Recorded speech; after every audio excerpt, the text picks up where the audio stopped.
Olá, amigos. No nosso encontro de hoje, vou apresentar para vocês uma questão muito interessante que eu vi durante um seminário, quando uma mulher que estava lá pela primeira vez, na hora das perguntas, das respostas, ela não entendia absolutamente nada de espiritismo, desconhecia completamente a doutrina, mas ficou muito interessada pelo assunto da vida depois da morte e das questões de para onde ir depois da desencarnação. E ela fez uma questão muito comum a todos nós como dúvida. Como é que eu sei para onde eu vou quando eu desencarnar? Ou melhor ainda, o que eu faço para ir em lugares bons, para não precisar passar por esse tal de umbral que vocês falaram aí durante o seminário.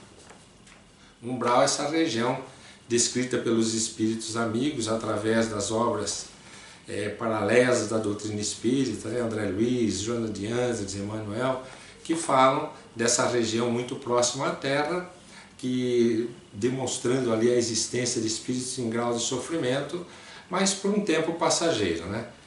E a resposta do expositor não me satisfez, porque ele falava que está no livre-arbítrio de cada um e na decisão de cada um. Quer dizer, está certa as respostas, mas eu acho que faltou muita explicação ali.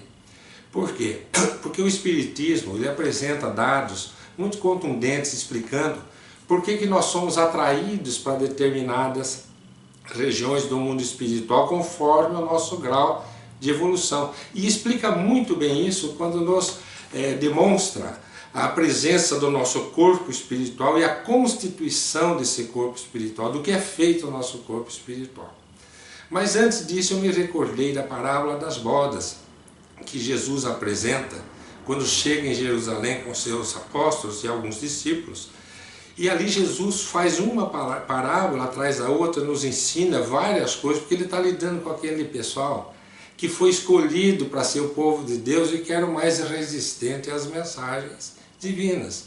Então Jesus vai contando parábolas para explicar das dificuldades que ele tinha para semear a palavra do reino de Deus ali em Jerusalém, ali na capital da Judéia, e de como era difícil implantar o seu evangelho na terra. Então ele começa dizendo assim, ó, ele diz na parábola das bodas que está em Mateus, no capítulo 1, 22 de Mateus, logo no versículo 1 em diante. Então Jesus, tomando a palavra, tornou a falar-lhes em parábolas. Aqui eu me confundi porque é muita parábolas, palavras. O reino dos céus é semelhante a um certo rei que celebrou as bodas de seu filho e enviou seus servos a chamar os convidados para as bodas, e esses não quiseram vir. Aqui Jesus já está falando daqueles profetas antigos que vêm à terra e começam a convidar as pessoas, né, os primeiros hebreus, a virem para o reino de Deus. Mas diz Jesus que eles não quiseram vir. Depois enviou outros servos, dizendo, dizei aos convidados, eis que tenho o meu jantar preparado, os meus bois cevados, já mortos, tudo pronto, vinde às bodas. Quer dizer, mais gente convidando, é Jesus falando na parábola, e ninguém aparece. Porém, eles não fazendo caso, foram um para o seu campo e outro para o seu negócio. E os outros, apoderando-se dos servos, os ultrajaram e mataram. Quer dizer, Jesus está descrevendo aqueles profetas que foram mortos pelos próprios hebreus.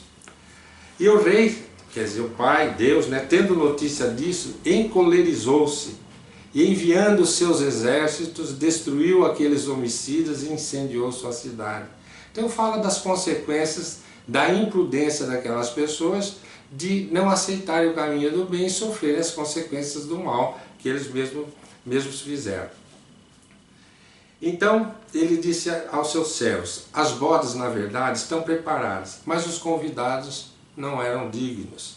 E depois as saídas dos caminhos, convidais para as bodas todos os que encontrardes. São aqueles trabalhadores da última hora, da outra parábola de Jesus. Quer dizer, vai lá, convida todo mundo, quem quiser trabalhar vai fazer parte e vai ganhar o mesmo salário. E os servos, saindo pelos caminhos, ajuntaram todos quantos encontraram, tanto maus como bons, e a festa nupcial ficou cheia de convidados. E o rei entrando para ver as convidadas, aí que entra então a descrição que o Espiritismo vai acrescentar com o corpo espiritual.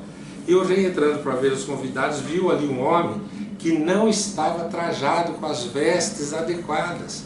Aí eles chamam de veste nupcial. E disse, meu amigo, como entraste aqui, não tendo veste nupcial? E aquela pessoa emudeceu, diz Jesus.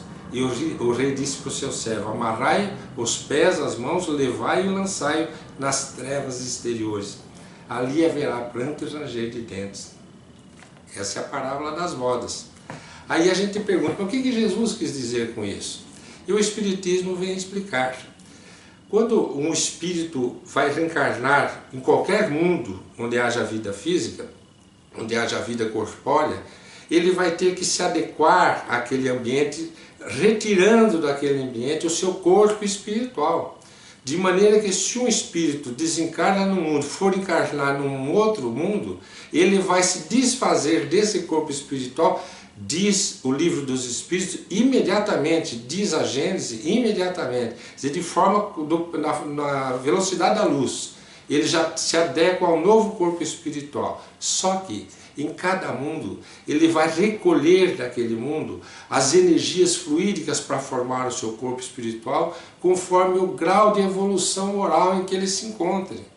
Daí porque cada corpo espiritual está num grau diferente um do outro, é individual. Então é aí que se formam os espíritos de luz, e é aí que se mantêm os espíritos nas trevas. Quanto mais inferior o espírito, mais densa e grosseira é essa matéria perispiritual, é esse fluido perispiritual. Por isso há espíritos que acreditam até que ainda não desencarnaram, tão denso é seu corpo, embora possuam as propriedades de um corpo espiritual. Quer dizer, atravessam paredes, não tem problema nenhum com frio, com calor. Mas o espírito dentro daquele corpo ele é muito denso. Com esse corpo denso, ele não vai ter acesso a mundos espirituais mais elevados. Aquele corpo espiritual não o permite. Então imaginemos agora a pergunta daquela senhora no seminário. O que vai dizer para onde eu vou? E nós poderíamos responder, a constituição do seu corpo espiritual. Ou, em outras palavras, a sua evolução moral. Porque quanto mais evolui o espírito, mais ele se desfaz da matéria mais densa e recolhe do mundo em que ele vive os fluidos mais purificados, tornando o seu corpo espiritual mais suave, mais sutil, vamos dizer, mais iluminado. Então, quando Jesus fala da parábola das bodas, ele está dizendo isso. Quando o rei vê aquele indivíduo que não está com as vestes nupciais, quer dizer, ele não tem corpo espiritual para estar naquele lugar. É assim que as leis de Deus, segundo a doutrina espírita nos esclarece, funcionam para nós. Quem vai determinar onde nós podemos adentrar nos planos espirituais é a nossa condição moral. E essa condição moral estará refletida inteiramente no nosso corpo espiritual. Corpo espiritual densa, mundo espiritual inferior. Região espiritual inferior do mundo espiritual. E assim nós vamos compreendendo que tudo vai ficar realmente na questão, como disse o expositor, do livre-arbítrio, a cada um conforme a sua obra.